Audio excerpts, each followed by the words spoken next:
Bonsoir à toutes et à tous. Voici ce qu'il est indispensable de comprendre sur la crise financière en cours par rapport à ce que j'ai dit dans ma précédente vidéo. À court terme, la bourse s'est améliorée. Le Standard & Poor's, plus 2,03% aujourd'hui. Le CAC 40, plus 1,75% aujourd'hui. C'est-à-dire qu'on a évité à la fois la panique bancaire et une crise boursière. Et on a évité aussi une crise sur le marché des obligations. On a évité un krach obligataire. C'est temporaire, bien entendu, mais c'est là. En comblant, comment on l'a fait? On a comblé les trous avec de l'argent spéculatif. Alors, le Trésor américain est intervenu, la FDIC, qui est l'agence qui gère, qui assure les investissements dans des titres, et la Réserve fédérale ont décidé deux choses.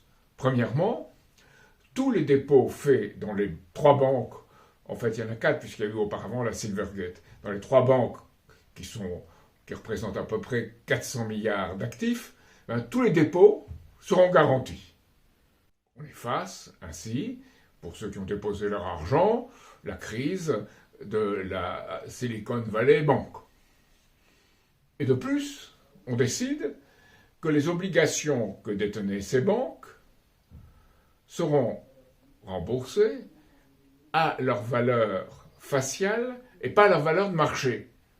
Or, leur valeur de marché avait baissé, puisque les taux d'intérêt avaient augmenté, les obligations précédentes, leur valeur avait baissé. Eh bien, on garantit contre toutes les pertes. Qu'est-ce que ça veut dire? Ça veut dire qu'en réalité, les spéculateurs, ils ont garanti que leurs spéculations ne seront jamais perdantes. Et que le marché obligataire se trouve effacé. Il n'y a plus de marché obligataire, puisque les obligations sont prises à leur valeur faciale. En cas de perte, on garantit les pertes. Donc il n'y a plus de marché. C'est une économie de marché sans marché.